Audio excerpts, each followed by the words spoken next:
आज परम पिता परमात्मा बंदी छोड़ कबीर साहब तथा उन्हीं के अवतार सतपुरुष कबीर साहब, सतपुरुष के अवतार बंदी छोड़ कबीर साहब व गरीबदास महाराज की एक विशेष कृपा हमारे ऊपर हुई है कि हम आज सत्संग रूपी गंगा में अपने अंतःकरण को साफ करने के लिए, आत्मा कल्याण के लिए कुछ समय इस संसारी कार्य से निकाल करके आज सतगुरु की शरण में, सतगुरु के चरणों में आए हैं। इस बात का प्रमाण सब जगह मिलता है कि बड़े भाग से मनुष्य जन्म प्राप्त होता है और उससे भी वह दिन हमारा बहुत ही भाग्य का होगा।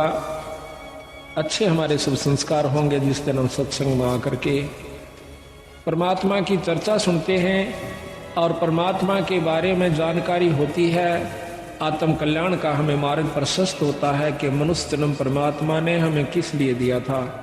अच्छे हम ज्ञान जो है सत्संगत से प्राप्त करते हैं, बुरी जानकारी हमें कुसंगत से होती है।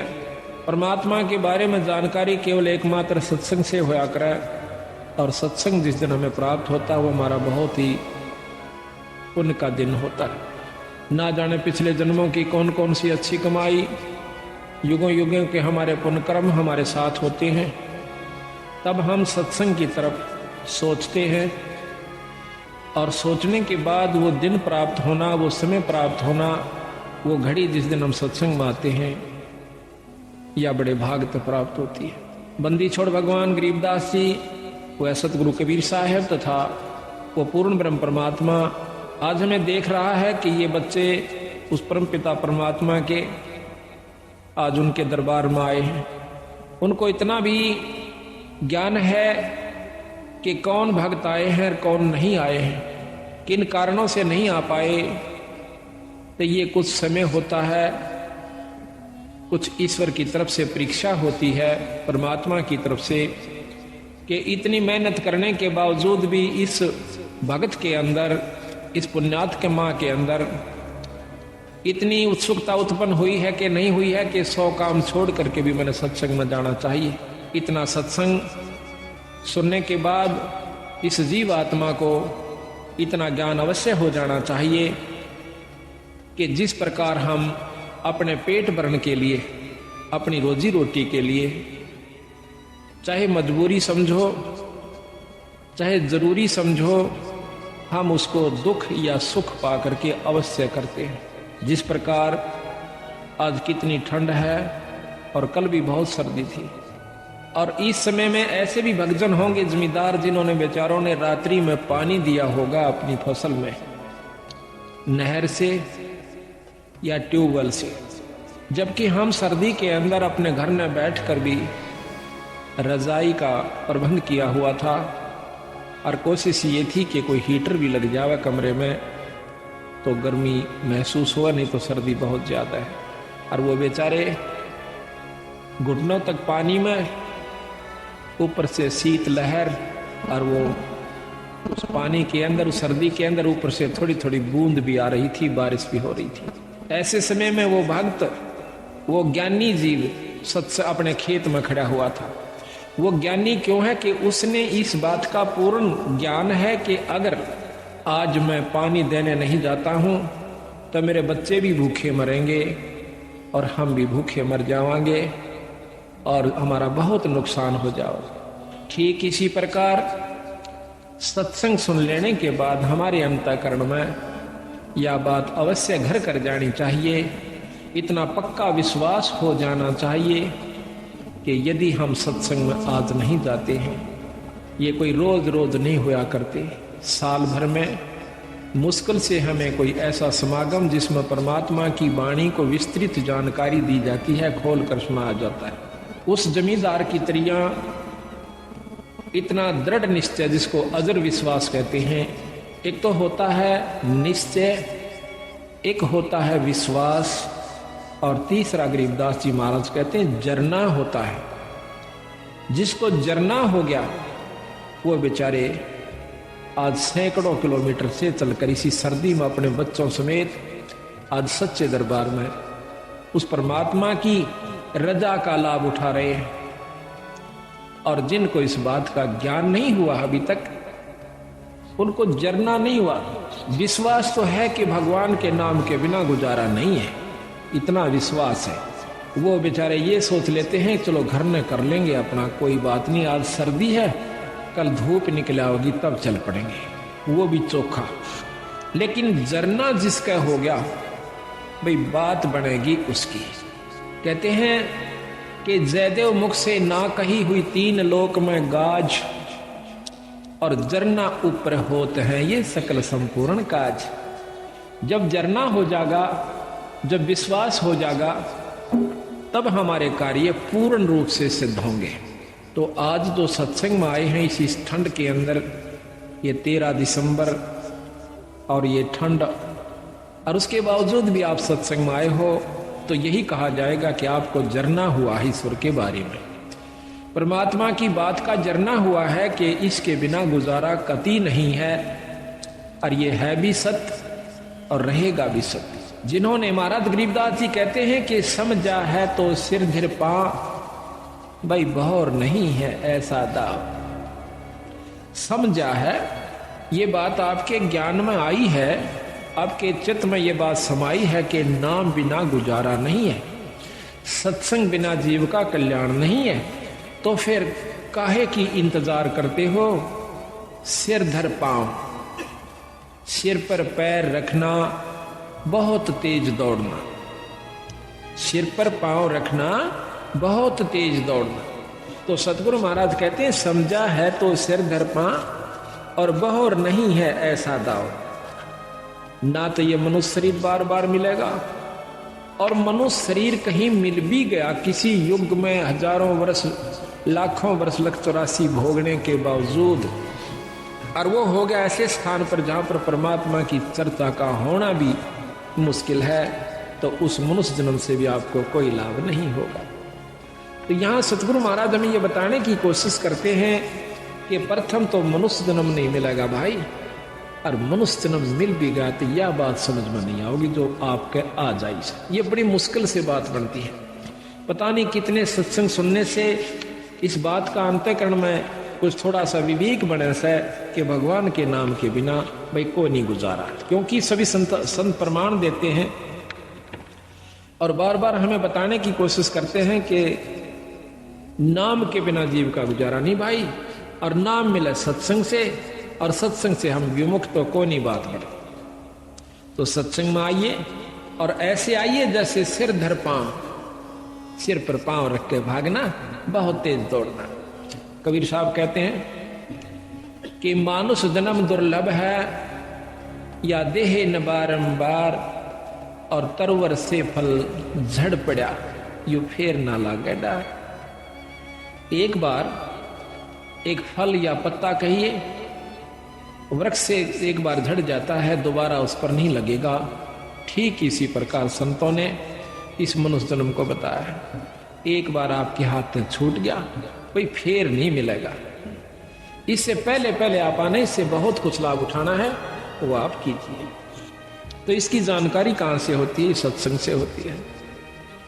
आज आपका सौभाग्य है कि आप सत्संग में आए हो। अभी आपको हम सतगुरु गरीबदास जी महाराज की वाणी का वो रहस्य आपको बताएंगे जो कि सतगुरु महाराज ने अपने सतलोक से आकर के हमें बताने की कोशिश की, लेकिन ये इतना जल्दी समझ में नहीं आता। हम किसी गांव में जाते हैं तो पहले तो हम 2 सत्संग किया करते थे, दोनों दिन 2 अखंड पाठ चलता है, लेकिन अब समय अभाव के कारण अखंड पाठ ज़्यादा हो जाने की वजह से हम केवल एक सत्संग ही कर पाते हैं। हमारी मजबूरी हुई, लेकिन साथ में खुशी हुई कि जो कि हरियाणा में परमात्मा बंदी छोड़ गरीबदास जी को कोई जाने भी नहीं था, आज उनकी अमृतमयी वाणी का अखंड पाठ गांव गांव में और घर घर में हो रहा है। लेकिन समय अभाव के कारण, अधिकता हो जाने के कारण हम पूर्ण रूप से सत्संग वहां नहीं फरमा सकते। उसमें एक साधारण सी जानकारी दे सकते हैं जो कि नए भक्त को दी जाती है, लेकिन जो असली तत्व है वो इन 7 दिनों के अंदर आपके सामने आएगा। और जो इन 7 दिन के समागम को रुचि से एकाग्रचित करके और अपने मन को स्थिर करके और ध्यान से सुन लेगा, फिर उसके सामने कोई भी दिक्कत नहीं आवेगी और ना ही वो इस माया के वहम में, माया के चक्कर में फिर उलझ पाओगा। संतों ने, बंदी छोड़ गरीबदास महाराज जी ने ऐसे ढंग से हमें बताने की कोशिश करी है कि देख भाई, कहीं आपको यह वहम ना रह जावे कि भक्ति का करना केवल उन व्यक्तियों का काम है जो कि घर छोड़ जाते हैं और जंगल में चले जाते हैं और बाल ब्रह्मचारी रहते हैं और वहां पर तप आदि करते हैं, गुफा बना लेते हैं, शरीर पर दाढ़ी बढ़ाते हैं, अंग पर राख लपेट लेते हैं, छार लपेट लेते हैं, बर्फ के अंदर खड़े हो जाते हैं, कोई सिर के ऊपर ठंडा नीर बरसाता है सर्दी के मौसम में, तो हम समझते हैं कि इतना कठिन कार्य, तौबा तौबा करते हैं कि हे भगवान इतना कठिन कार्य कि ऐसी सर्दी में, जबकि हमने तो वैसे ही ठंड लग रही है अपनी दर्सी और रजाई के अंदर भी, और एक भक्त एक मटके के अंदर सैकड़ों छेक करवा लेता है और उसको एक तिपाई के ऊपर रख कर और उसके अंदर बहुत ठंडा जल ऊपर डलवाता रहता है मटके में, और मटके में से पानी झरके झरने के रूप में और उस भक्त के ऊपर, उस संत के ऊपर पड़ रहा है। तो ऐसी सर्दी में जब हम उसकी इस प्रक्रिया को देखेंगे तो एकदम कलेजा हिल जाता है कि इतनी ठंड में और ये बर्फ के पानी को अपने ऊपर डाल रहा। तो उस समय ये मन तौबा कर जाता है कि भाई भक्ति मारे बस की को ना, हम नहीं कर सकते इसका। लेकिन बंदी छोड़ गरीबदास जी ने इसको बहुत आसान किया है, इसको ऐसा मार्ग बता दिया है कि आप काम करते हुए अपने खेत में, जैसे उन्होंने उदाहरण दे के बताया, नहीं तो उस भगवान ने यहां पर आने की कोई आवश्यकता नहीं थी और ना ही उन्होंने बच्चे पैदा करने की आवश्यकता थी, क्योंकि वो पूर्ण ब्रह्म परमात्मा थे। लेकिन हमारे इस भ्रम को दूर करने के लिए कि आपके मन में क्या जमा हो चुकी है, हमारे अंदर भी यही थी।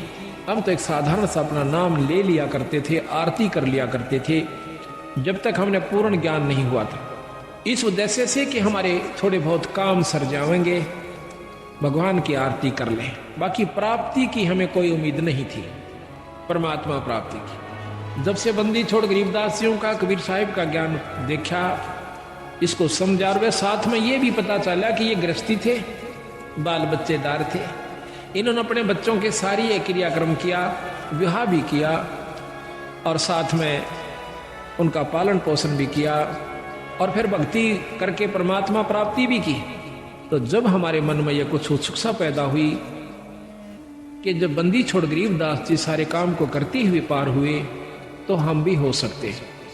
उसके बाद हमारी रुचि बढ़ी और फिर बंदी छोड़ ने लिख रखा गरीबदासियों ने कि नाम उठत नाम बैठत नाम सोवत जागबे, भाई नाम खाते नाम पीते तू नाम से ती लागबे। एक नाम से मुक्ति होगी, ना तप से मुक्ति होती है, ना केवल पाठ करते रहने से मुक्ति होती है, और ना ही किसी तप बर्फ में खड़ा हो जाने से या 4 धुना के बीच में 5 धुनों के बीच में बैठ जाने से जीव मुक्त हो सकता है। उससे कुछ और उपलब्धि होती है। तो जब हमने मेरा पता चला, इस बात का ज्ञान हुआ कि परमात्मा के पाने का तरीका भी और है, वो साधन भी और है, जिससे हम ईश्वर प्राप्ति कर सकते हैं। सिद्धि प्राप्ति नहीं करनी अपन, तब से सिद्धियां आ जाती हैं। और कोई मौन बैठ जाता है 6 महीने, साल भर, 2 साल, 4 साल, वर्ष, तो उसको भी सिद्धियां आ जाती हैं। उन सिद्धियों से छोटे मोटे चमत्कार हो जाते हैं। लेकिन बंदी छोड़ महाराज कहते हैं कि ये अष्ट सिद्धि 9 निधि ये भी हमें नहीं आवश्यकता। हमने केवल आवश्यकता है तो अपने आत्म कल्याण की और जन्म मरण से पीछा छुटवाउन की है। वो कैसे छूटे हमने इस बात। तो सतगुरु महाराज ने हमें बताया कि जिस प्रकार मैंने कार्य किया, जिस प्रकार मैं रहा, मेरी रहनी को देखो। भाई बच्चे भी हुए, उनको पाला पोसा, फिर उनकी शादी करी। आज गरीबदास महाराज के 70-80 के करीब उनका जो है ना घर है, वहां पर गांव में परिवार है। 8वीं 9वीं पीढ़ी सतगुरु महाराज की चल रही है गरीबदासियों की। वहाँ पर लगभग 300-400 उनके 500 के करीब महाराज की जनरेशन है, उनकी संतति हो चुकी है छुड़ाने के। तो उन्होंने हमें यह बताया कि भाई इस वहम में मत रहना कि भक्ति वही लोग क्या करते हैं जिन्होंने दाढ़ी बढ़ा रखी हो, सिर पर जटा बढ़ा रखी हो, या बहुत बड़े संस्कृत के ज्ञाता हो, चारों वेदों को बहुत ही लतीफेदार ढंग से सुना रहे हो। बंदी छोड़ महाराज कहते हैं ये अलग वस्तु है, वो अलग वस्तु है, परमात्मा पाना ये अलग वस्तु है, ये साधन भी नाराज है। एक समय की बात है, एक राम राय नाम का एक पंजाब का बहुत बड़ा रईस आदमी वासियर गांव के अंदर रहता है। था लुधियाना के पास एक वासियर गांव है। तो वहां पर गरीबदासियों का एक शिष्य सुबह के समय ब्रह्म मुहूर्त में, यानी सूर्य निकलने से पूर्व थोड़ा सा पहले, एक कुएं के ऊपर स्नान करके वहां पर गरीबदास महाराज का नित्य नेम कर रहा था, वाणी को उच्चारण कर रहा था बहुत ही सुरीले ढंग से। और वो राम राय सुबह सुबह घूमन के लिए गया था। अब पंजाब के लोग जो हैं वो जय श्री नानक साहिब की कृपा से वाणी के बहुत मर्मज्ज हैं, वाणी को, संत वाणी को बहुत प्यार करते हैं। एकमात्र अगर कोई सृष्टि में ग्रंथ है तो सिख धर्म का है, जिसने उसमें उन्होंने किसी मजहब को या धर्म को नहीं अपनाया। सिख कोई धर्म नहीं है, सिख नाम सिस का होता है, हिंदी में उसे सिस कहते हैं और पंजाबी में सिख कहते हैं। सिख कोई मजहब या धर्म नहीं है। आज जो सिख परंपरा के अंदर उन्होंने जो ग्रंथ साहिब बना हुआ है उसके अंदर 39 संतों का समूह वाणी है, संग्रह वाणी है। 39 संतों की न्यारी न्यारी उनकी वाणियां हैं। तो उसमें वो भी संत हैं जो राम, भगवान, कृष्ण आदि के उपासक थे। नामदेव जी, श्री तुक्का जी और श्री ज्ञानेश्वर जी, ऐसे बहुत से संत हैं, मीराबाई जी, धन्ना जी, उन सब संतों का की वाणी, उनका एक समूह जो है संग्रह ग्रंथ है। तो उसके अंदर सभी संतों की वाणियां हैं, उनका ज्ञान है, अपना अपना मार्गदर्शन है। बड़े आदर से उनका पाठ करते हैं और सुबह सुबह उठकर, कम से हर गांव में गुरुद्वारा है। गुरुद्वारा हमने एक मान रखा है कि वो केवल सिखों का ही होता है। हाँ, होता तो सिखों का है, सिख माने शिष्य, वो शिष्य का होता है। लेकिन कोई शिष्य हो, शिष्य के क्या लक्षण होते हैं, उसने क्या बुराइयां त्याग देनी होती हैं, ऐसे ऐसे जो सब जिसमें गुण हैं, तो वो शिष्य है। तो गुरुद्वारा है जहाँ पर हमारे बंदी छोड़ की वाणी है। उसमें सिख धर्म, सिख परंपरा के जो ग्रंथ साहिब उन्होंने समूह बनाया है, उसके अंदर अपने कबीर साहब की वाणी 40% है अकेलों की, बाकी 60% वाणी 10 सिख गुरुओं की और साथ में 28 दूसरे संतों की वाणी, जो केवल 60% मान है। तो वो भी कबीर साहब को बहुत महत्व देते हैं। इस वाणी को सुनकर उनकी आत्मा में शरणाहट उठा है। कोई भी ऐसा, मैंने पहला क्षेत्र देखा है पंजाब में जब जाते हैं, जब कि कोई भी धार्मिक कार्य उसमें हो रहा है तो कोई भी ऐतराज नहीं करेगा, किसी प्रकार का भी। सब नमस्कार करेंगे और ये कहेंगे कि बहुत अच्छी बात है भाई, बहुत चंगी गल है, कोई कर सके तो इसके बराबर कोई वस्तु नहीं है। लेकिन जहां तक हमने अपने हरियाणा में ये समावेश किया है नई चीज का, हमारे बंदी छोड़ गरीबदास कबीर साहिब की कृपा से, तो हमें सबसे ज्यादा दिक्कत यही आई है कि प्रथम तो हमारे भक्तजन पिछली परंपरा को त्याग कर प्रसन्न नहीं, दुखी होते हैं अगर उनको कहते हैं कि ये रास्ता जो आप अपनाए हुए हो ये आपका आत्म कल्याण का भी नहीं है और साथ में आपके घर में सुख भी नहीं होगा। तो शुरू में पुरानी परंपरागत यानी उसके ऊपर लगे हुए रचे हुए होने के कारण वो बहुत दुख मानने से इस बात का। और फिर जब देखते हैं हमारी एकदम की नई प्रक्रिया के घर में पाठ करते हैं, उस कमरे को साफ करते हैं और फिर अपने सत्संग के द्वारा उस परिवार के अंतःकरण को साफ करते हैं। उस सारे परिवार का अंतःकरण साफ करके फिर उनके अंदर ये समावेश करते हैं कि अगर सृष्टि के अंदर कोई पृथ्वी पर इस सृष्टि में कोई शक्ति है तो गरीबदास महाराज है। ये बंदी छोड़ कबीर साहब है, ये पूर्ण ब्रह्म परमात्मा है। प्रथम तो इस बात को कोई स्वीकार करके प्रसन्न नहीं कि कबीर साहब भी कोई भगवान होगा, कबीर साहब के अंदर भी कोई ऐसी शक्ति होगी जो हमें सुख दे सकता है, हमारी आत्म कल्याण कर सकता है। हमने केवल अपने उन्हीं पुराने शास्त्रों के ज्ञान को ही आरूढ़ मान रखा है, तो उसके अनुसार भी हम पूर्ण साधना नहीं करते जो कि हमारे पुराने शास्त्र हैं। वो भी आखिर में हम कहाँ आगे देखा देखी जैसे भी अपनी साधना, कोई आठम, कोई छठ, कोई चौथ, कोई पांचम, कोई ग्यास, कोई द्वादशी, एकादशी, इन्हीं को माउस पूर्णिमा को पूज पाज करके और धाम स्थान पर किसी भी धाम पर जा करके अपना मत्था साल भर में एक बार टेक करके अपनी आत्माओं को ये प्रसन्न मान लेते हैं, हम खुश हो जाते हैं कि हमने बहुत कुछ कर लिया। तो हम उनको बताते हैं जाकर के कि गरीबदास महाराज जियों ने ये बताया है कि ये साधना आपकी ठीक नहीं है। तो इन बातों को सुनकर जो समझदार होते हैं वो तो नजदीक लग जाते हैं, जो अनजान होते हैं वो बल्कि नाराज हो जाते हैं कि ये तो हमारी पुरानी परंपरा को खत्म करना चाहते हैं। देखो, समय अनुसार हमने बदल भी जाना चाहिए। जैसे पहले हम हाथ का गंडासा होता था, सानी काटने का यानी कुट्टी करने की जो मशीन है वो हाथ से, पहले पुराने समय बताते हैं कि एक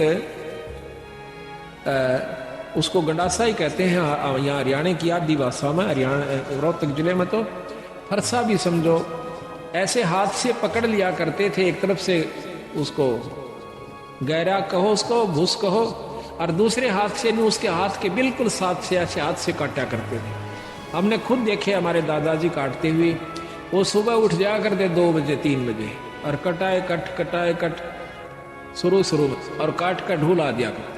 फिर वो दूसरी मशीन चली जो हाथ से घुमा करके और 2 फरसे उसमें होते हैं, उसने काटने की चली।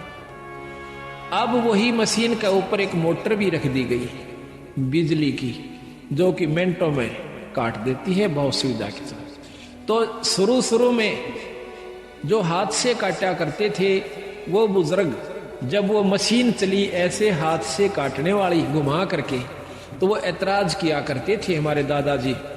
यूं कहा करते कि सानी तो बने से उस हाथ के गंडासे थे, ये तो वही मोटी मोटी काटो सो। यानी वो अपनी परंपरा को जो हाथ से कितनी मेहनत की, कितनी खूब हाथ की, वो करना आवश्यक समझते थे, उसी में रुचि बनी हुई थी। और फिर उसके बाद जब मशीन चल गई, मोटर चल पड़ी, तो आज कितनी सुविधा होगी। अब कोई कहे कि नहीं, हम तो अपनी उस परंपरा ने को नहीं छोड़ा जो हाथ से काटा करते जो दा के साथ, तो वो गलत है, उनको ज्ञान नहीं है। ज्ञान होगा जब आप सत्संग को सुनोगे, सत्संग सुनने से फिर इसको करके देखोगे जैसे हमने आपको बताया है, तो फिर क्या होगा, फिर आपको घर में भी सुख महसूस होगा।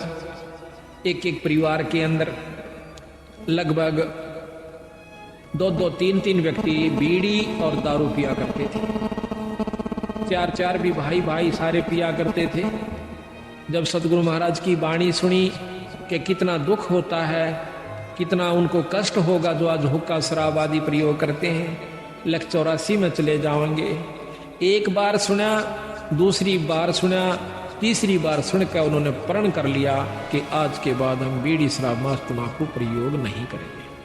तो इसी प्रकार मैं कहना ये चाहूँ था कि बंदी छोड़ गरीबदास महाराज की जो वाणी है, ये यहाँ हरियाणा में प्रवेश करने में हमें बहुत दिक्कत आ रही है, लेकिन उसके बावजूद भी प्रोग्रेस इतनी आवश्यकता से अधिक होगी, उम्मीद से भी ज्यादा होगी। उम्मीद नहीं थी कि ये भक्तजन इतने जल्दी से इस बात को समझ लेंगे। पर बंदी छोड़ गरीबदास महाराज ने अपनी पूरी शक्ति का प्रयोग किया है। कबीर साहब ने अपनी पूरी रजा बख्श के दिखाई है कि ये काम मैं कर सकता हूं, जो ये कहन लाग रहे से, जो आपको ये रोजाना बताते हैं, ये कार्य मैं कर सकता हूं। और वो करके दिखाया है। जब इन भक्तों को यह बात समझ में आई है कि कबीर साहब भी कोई परमात्मा शक्ति है। यहाँ पर भी आपको मैं सैकड़ों आए हैं, पर इनमें ते सारे के सारा के घर में जो जो सुख हो रहे हैं ये अपने मुंह तो बता सकते हैं जब से सतगुरु शरण में आए। लेकिन 1-2% जिनको लाभ नहीं प्राप्त हुआ, उसके पीछे रहस्य बताया कबीर साहब ने कि कबीर सतगुरु के दरबार में भाई कमी काहे की ना, और हंसा मौज नहीं पावता तेरी चूक चाकरी में। अगर तुझे पूर्ण लाभ पूर्ण मौज भगवान नहीं बख्श रहा कबीर साहब, तो तेरी चाकरी में, तेरी सेवा के अंदर अभी बहुत कमी है, अपनी बहुत कमी है तेरे अंदर। नहीं, जब 98 व्यक्तियों को परमात्मा पूर्ण लाभ दे रहा है, बंदी छोड़ दर्शन दे रहा है, और उनको वो झलक नजर आ रही है जो वर्णन करते हैं हम रोजाना, तो आपको नहीं आई तो भाई आपकी चूक चाकरी में, आपकी कोई सेवा में कमी है, आपके कोई नियम में कमी है, आप में भी कोई अहंकार अभिमान बकाया है। तो सतगुरु महाराज को अहंकार तो लेस मात्र, मान में म्यान कहते तलवार का जो ऊपर का कवर होता है, उसके अंदर 2 खड़ग 2 तलवार नहीं समा सकती, किसी रूप में भी नहीं समा सकती। इतना इम्पॉसिबल असंभव कार्य है कि राख्या चाहे पिया चाहे प्रेम रस और राख्या चाहे मान, एक म्यान में 2 खड़ग, भाई देखी सुनी ना का। तो अहंकार तो एक लेश मात्र भी ईश्वर को पसंद नहीं है, और जिनमें अहंकार नहीं रहा उनको परमात्मा का दीदार हुआ, दर्शन हुआ, आत्म कल्याण हुआ। और इसमें के लगे है अहंकार को तोड़ने में, कुछ नहीं लगता, बस थोड़ी सी कसर से, थोड़ा सा सावधानी की आवश्यकता है, थोड़े सी विवेक की आवश्यकता है इसके। आज हम मनुष्य शरीर में हैं, ये माटी का पुतला और खाक में मिल जाएगा 10-20 साल के अंदर, और फिर हमारे ऊपर महाराज ने लिखा है कि कबीर काहे गर्भियो और ऊंचा देख आवाश, और काल पड़े भू लेटना तेरा ऊपर जामे घास। कल तो जमीन पर जाकर पड़ना होगा, और वहां फूक फाक के थोड़ी सी राख हो जाएगी, और उसके ऊपर फिर तेरा घास जामेंगे। तो इस प्रकार इस अहंकार ने, जैसे आज हम पशु बन जाते, शरीर छूटेगा ये भी पक्का है, और छूटने के बाद फिर पशु जुन्नी में जाना होगा, जिसमें नाम नहीं लिया जिन्होंने, और विकार किए बीड़ी शराब मांस तंबाकू प्रयोग करते रहे, उनको 184 प्राप्त होगी। फिर जिन भक्तों ने नाम भी ले लिया और अपना धर्म पुण्य भी कर रहे हैं, और फिर भी अभिमान रह गया, तो फिर भी आप 184 में जाओगे। वो दूसरी बात है कि आपकी की हुई कमाई परमात्मा अवश्य देगा आपको। फिर ना जाने 1000 वर्ष में सूत बैठे, मेरा ना 10,000 वर्ष में सूत बैठे, ऐसे सत्संग का कि जिसमें आज आपको पूर्ण ब्रह्म परमात्मा के बारे में जानकारी दी जाएगी। तो 184 के अंदर हम कुत्ते बनते हैं। प्रथम जीवन कुत्ते का ले, स्वान का, जो कि बहुत आसपास हमारे होता है, और फिर उसके कष्ट पे जरा सा दृष्टि घुमा कर देख लो, बस ज्यादा नहीं। कल हमने देखा रात्रि में इतनी ठंड थी, अरे कुत्ता इस गली के अंदर है, बाहर पड़ा बेचारा, और ऊपर से उसके खांसी होगी। 1 मिनट भी उस कुत्ते को खांसी से चैन नहीं थी। अब देखियो, पहले तो जन्म कुत्ता, ऊपर से ये खतरनाक रोग उसको लग गया। फिर कोई टांग तोड़ दे, आम कुत्ते के पैर में लंग पावेगी।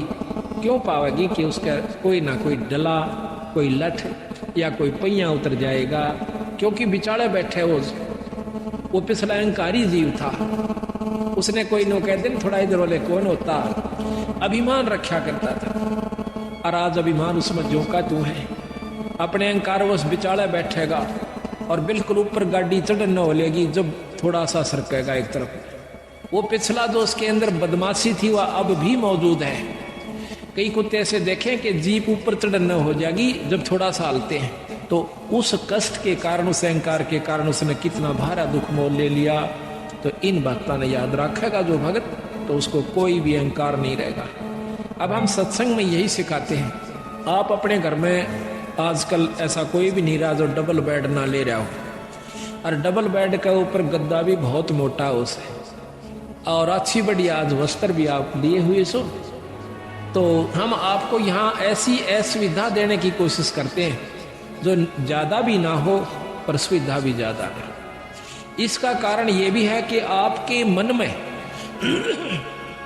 वो अहंकार रूपी राक्षस बना ना रहे। जहाँ स्थान मिल जाए वहीं बैठ जाए, चाहे नीचे मिलो चाहे ऊपर मिलो, चाहे बोरी मिलो चाहे कोई वैसे साधारण दरी मिले, तो हम उस समय ये देखकर इस पर बैठ जाते हैं कि भगवान के दरबार में और काहे का मान। कबीर साहब इसके बारे में कहते हैं कि कबीर सत्संग में जाकर और गुरु से चावे मान, वो नर नरक में जावेंगे युग युग बने समान।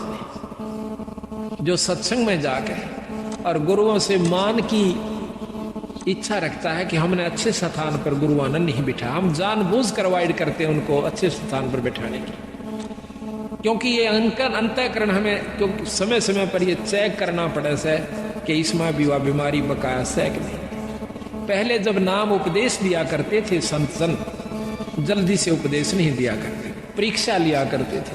एक राजा ने राज त्याग दिया, संतों के कहने से सुनने से सत्संग को सुनते हैं। तो उसने जब राज वो नाम लेने के लिए जाता है एक सत्संग सुनकर, तो वो गुरुदेव कहते हैं कि राजन आपको नाम नहीं मिला है। काहे को महाराज, मुझ दास में ऐसी कौन सी कमी है?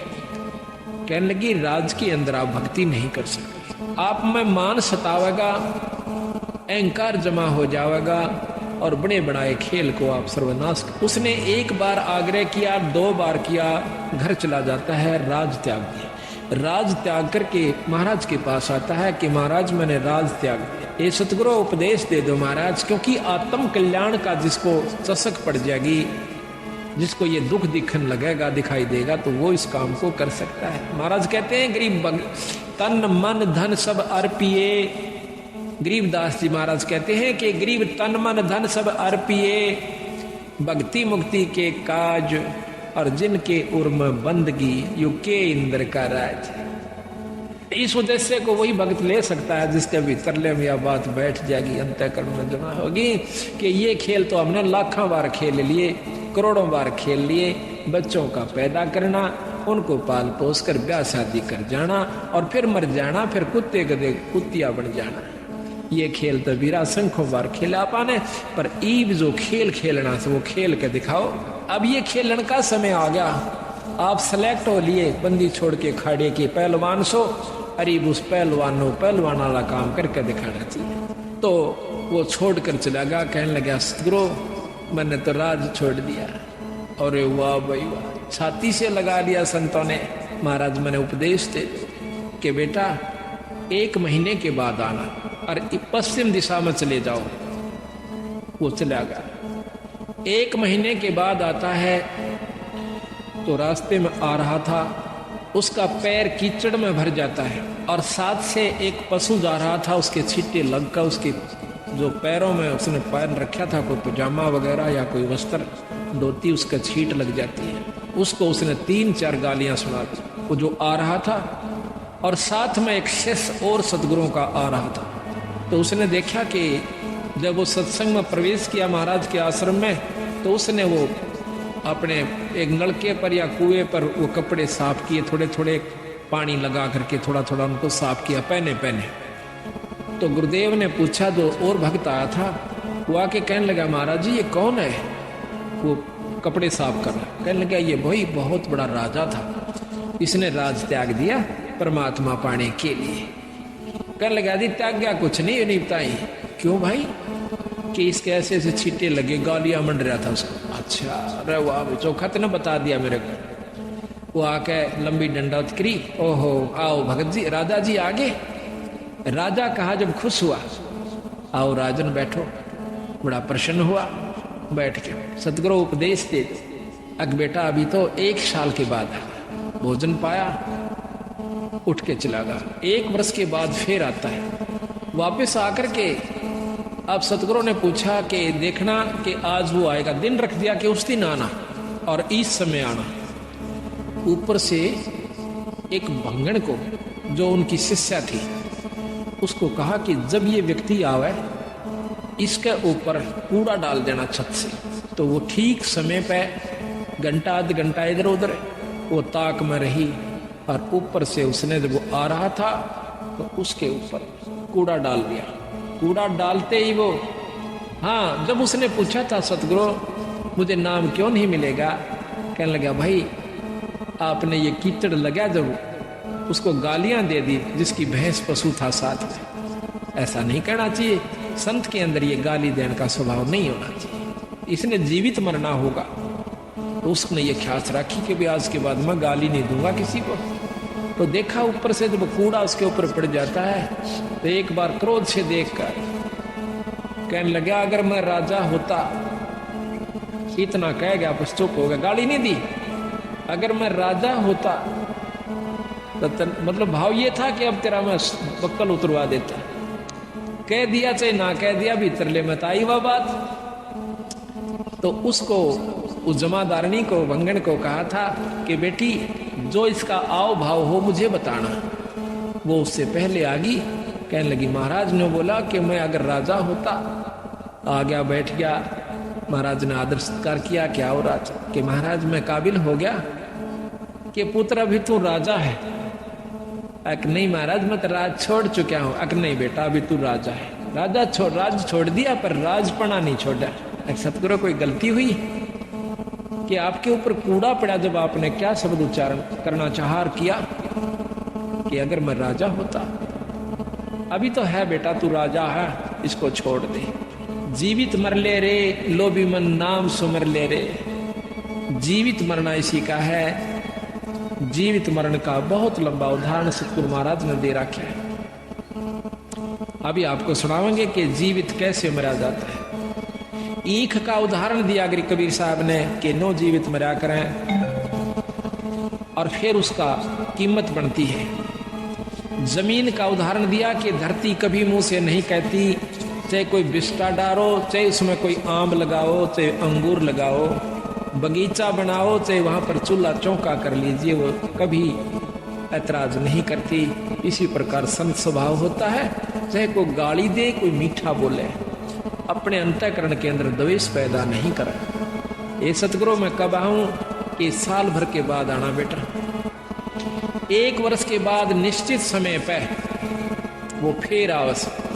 तो उस समय ऊपर से चौड़ा भर के डालना था। उस भंगण को कह दिया एक और व्यक्ति को कि ऐसे करना कि जब ये आवस के ऊपर गारा और पेशाब मिलाकर पशु का वो डाल देना। जब वो आ रहा था तो उसके ऊपर वो चौड़ा डल गया, ऐसे जैसे धोखे से। ओहो हो भाई मैंने ख्याल से नहीं करा, माफ करना।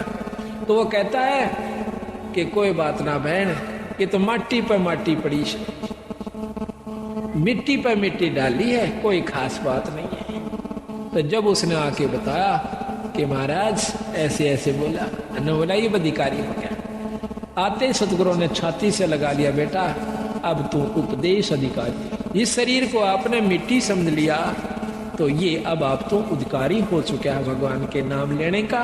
इब तू भगवान भजन जोगा होया से, इब नाम जपा कर। तो इसी प्रकार एक और उदाहरण दिया है, ये लंबा प्रकरण। अभी हम उसका उसी स्थान पर आते हैं कि उस राजा ने, राम राय ने, जब वो सतगुरु गरीबदास महाराज की वाणी वासियर गांव के अंदर जिला लुधियाना पंजाब में सुनी, सुबह सुबह एकदम बंदी छोड़ गरीबदास जी की वाणी के अंदर वो आकर्षण है कि ये परमात्मा की वाणी है और आत्मा जो है ये उसका अंश है कबीर साहब का, गरीबदास जियों का। ये इसकी वाणी में इतनी आकर्षित हो। तो उसी समय सतगुरु की वाणी को सुनकर वो राम राय नाम का भगत एकदम आकर्षित हो जैसा कि अभी इतनी प्यारी वाणी। उसने चाहा कि अभी जाकर बैठ जाऊं, पर वो पहले घूम फिर के आया, आकर के महाराज के पास बैठ जाता, वो भगत जी के पास जो कि वहां पर सतगुरु की वाणी का पाठ कर रहा था। काफी देर सुनता रहा, इतना आत्म विभोर हो गया, उसकी आंखों से पानी गिरना शुरू हो गया महाराज की वाणी को सुनने मात्र से। फिर उस राम राय ने पूछा, जब उस महात्मा ने, उस संत ने अपनी वाणी को विराम दिया तो पूछा कि महाराज ये वाणी किस महापुरुष की है? तो वो संत कहने लगा कि मेरे पूज्य गुरुदेव की है। आपके गुरुदेव जी का क्या नाम है? कि गरीबदास, महाराज गरीबदास बंदी छोड़। कहने के बंदी छोड़ किसे कहते हैं? महाराज ने लिखा गरीबदास जी ने कि अमर करूं सतलोक पठाऊं ताते बंदी छोड़ कहूं। अमर करूं और सतलोक पठाऊं। सतलोक सचखंड नु कहंदे, वो पूछन लग गया कहां जी? वो सचखंड और वही सतलोक। अमर करूं सतलोक पठाऊं ताते बंदी छोड़ कहूं। इस काल से जीव न छुड़वाऊंगा, इस कर लिए मैं बंदी छोड़ कहलाता हूं। कबीर साहब ने गरीबदासियों के बारे में उस भक्त ने जानकारी दी। उन्होंने पूछा कि वो संत अभी शरीर में है या नहीं है? तो वो संत कहता है कि महाराज अभी शरीर में है और छुडानी गांव के अंदर है, जिला रोहतक में, तहसील बहादुरगढ़ के पास। तो उन्होंने कहा कि मुझे पूरा पता लिखवा दीजिए। ऐसे संत के दर्शन करने चाहिए, ऐसे संत के दर्शन करने चाहिए, क्योंकि जिसको ज्ञान है वो कहता है। बंदी छोड़ कबीर साहब की वाणी में आता है, कबीर साध मिलन को चालिए तजमाया अभिमानी, जो जो पग आगे धरे वो सो सो यज्ञ समानी। कबीरा दर्शन साधु का साहेब आव यादे, लेखे में वो ये घड़ी भाई बाकी के दिन बाद। फिर कहते हैं कबीर साधु दर्शन राम का मुख पे बसे सुहागे, दर्श उन्हीं को देते हैं भाई जिनके पूर्ण भागे। कबीर साहब गरीबदास ने लिखा है, गरीब जिन मिलते सुख उपजे, मिट्टे कोट उपादे, भवन चतुर्दश ढूंढियो भाई वो परम स्नेही साधे। जिनकी मिलन मात्र से इतनी खुशी होती है, कहते ऐसे संत को चाहे 14 भुवन में भी आपने कितना मिल जाओ, वहां दर्शन करिए आइए। इस वाणी को उद्देश्य रखते हुए वो राम राय जी चल पड़ते हैं। गांव छुडानी में आए, आके छुडानी में पूछा कि गरीबदास महाराज कहाँ रहते हैं? गांव वाले कोई महाराज नहीं कहा करते बंदी छोड़ को। वो तो उस समय की बात है जो भगवान खुद आए थे। आज भी मेरे ख्याल में 90% व्यक्ति छुडानी के नहीं मानते गरीबदास जी, 90%। और उस समय तब मानता कौन होगा? तो बाहर के भक्त आए हुए थे। महाराज कहते हैं लाल तो परखे जौहरी और सबदा परखे साध, और कबीर परख ले साधु ने ताका मता आघात। तो परमात्मा को परखना कोई बच्चों का खेल नहीं है, संत को परखना। रामचंद्र जी आए, उनको एक राजा माना। कृष्ण भगवान आए, उसको एक ग्वाला माना। और उसके साथ कितनी दुष्ट आत्माओं ने आकर क्या क्या कुकर्म करने चाहे। पूतना जैसी दुष्टा ने उस छोटे से मासूम बच्चे पर भी दया नहीं आई और उसको मारने की खातिर अपनी दूधी के विसला के चाल पड़ी। और उस चानूर के से नीच ने इतना बड़ा पहलवान था और उस 15 साल के बच्चे की गेला कुश्ती करने की चुनौती दे दी। ऐसे ऐसे कंस कितने उदाहरण हमें मिलते हैं, पर उस समय हम नहीं मानते उनको। जब वो मौके पर होते हैं उनके जाए पीछे फिर वृंदावन की फेरी यानी गोवर्धन की फेरी देते फिर ऐसे। वहां कृष्ण जी बैठे हैं क्या?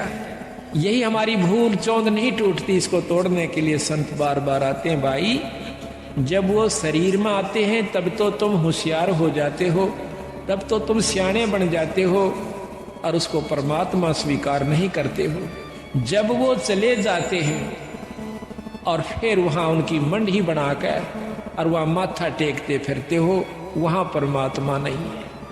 परमात्मा के पाने की नियम है, ये इनके तरीके हैं कि उनके प्यारे हंस से संत से उपदेश लीजिए और फिर उसको उसका स्वरूप मानिए। अगर आत्म कल्याण चावस। जो उनका नुमाइंदा संत है उनको उनका प्यारा स्वरूप समझो। महाराज कहते हैं कबीर साहब, कबीर गुरु मानुष कर जानते, वह नर कहिए अंध और महादुखी संसार में, फिर आ गए यम के फल। फिर साथ में कहा है कि कबीर गुरु मानुष कर जानते, करें चरना अमृत को पान, और वो नर नरक में जाएंगे युग युग बने समान। गरीबदास जी महाराज भी कहते हैं कि मम संत मुझे जान मेरा स्वरूपम। तो उस समय तक हम इस बात को स्वीकार नहीं करते हैं, और फिर बाद में जब वो चले जाते हैं उनकी वहां पर यादगार बनाई जाती है, फिर मंदिर का रूप धारण कर लेती है। फिर हम जाकर के वहां पर अपनी, जब वहां भी उसके बावजूद भी कुछ आपके कार्य सर जाते हैं, अगर वो हाजिर थे उस समय उनसे प्रेम आप कर जाते तो आपका सर्व कार्य सिद्ध होता। अब तो केवल वो धाम बन गया, और धाम पर जाने का, मत्था टेकने का केवल एक फल है, मुक्ति फल नहीं है।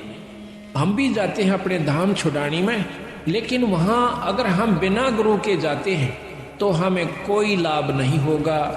एक साधारण सा लाभ, जैसे कोई पशु का ठीक हो जाना, जैसे आम देवी धाम पर जाते हैं, माता धाम पर जाते हैं, या अपने कोई अपना जो पितृ धाम होता है वहां जाते हैं, उनसे ज्यादा कार्य आपके छुड़ानी में सर सकते हैं उस धाम पर जाने मात्र से। लेकिन जन्म मरण की बीमारी आपकी मुक्ति नहीं हो सकती, क्योंकि महाराज गरीबदास जी खुद कहते हैं कि पूजें देई धाम को और शीस हिलावे जो, गरीबदास साची कह हद का फर है सो।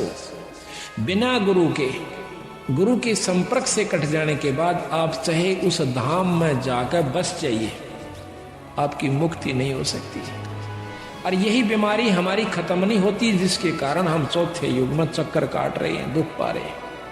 तो इसी प्रकार जब हम साध मिलन को चलते हैं, उस समय तो वहां पर कोई भी उसको गरीबदास महाराज जी को परमात्मा स्वीकार नहीं किए हुए था, आज भी नहीं है, उस छुड़ानी के तो नहीं है। खुद गरीबदास महाराज की परंपरा के लोग भी आज दूसरी उपासना कर रहे हैं। कारण यह है कि उनको ज्ञान नहीं कि गरीबदास के प्रबल शक्ति थी। बाकी दूसरा गांव 90% व्यक्ति यही मान रहे हैं कि ये तो इनका दादा परदादा था, ये तो ज्यादा मानस में थोड़े बहुत मान भी रहे हैं। वो मानते क्या है, पणवासी वाले दिन अपने घर में खीर बना ली, रापे खा ली। ये मान हो रही से छुड़ाने के अंदर गरीबदासियों को मानने वालों की। और आज भी वो मूर्ख लोग जिन्होंने ज्ञान नहीं है, वो भी केवल न्यू कैसे कि बस धाम में माथा टेक ले, तेरा गुजारा ठीक हो जाएगा, पार हो जाएगा। और यही कारण था कि 250 वर्ष हो गए बंदी छोड़ने, 350 वर्ष हो गए, उन्होंने उन व्यक्तियों को सहयोग नहीं दिया जो कि गलत मार्गदर्शन कर रहे थे। यही कारण था कि केवल 10-5 व्यक्ति गांव में सिर्फ इतनी को छोटी मोटी मान के कुछ घर थे जो गरीबदास को, वैसे स्वाभाविक जैसे आम लोग कहते हैं हम तो व्यास को मानते हैं, कोई कहते हैं द्वास को, तो वो कहते हैं हम पूर्णमासी को और छुड़ानी में जाते हैं। बस उनको ये नहीं मालूम कि वहां क्या परम शक्ति दबिया हुआ खजाना उस पूर्ण ब्रह्म परमात्मा का है। तो जब सतगुरु ने रजा करी, महाराज कहते हैं सतगुर नाल बड़ी आईया दिन जाहे दिन दे। सतगुर नाल बड़ी आईया, उस बंदी छोड़ के हाथ में बढ़ाई है, वो किसने देवे से और किससे अपना काम करवावा से। आज उनकी कृपा से आज हरियाणा में कितनी मौज कर दी बंदी छोड़। और अब तो ये एक विस्फोट हो चुका है बंदी छोड़ की असली वस्तु का।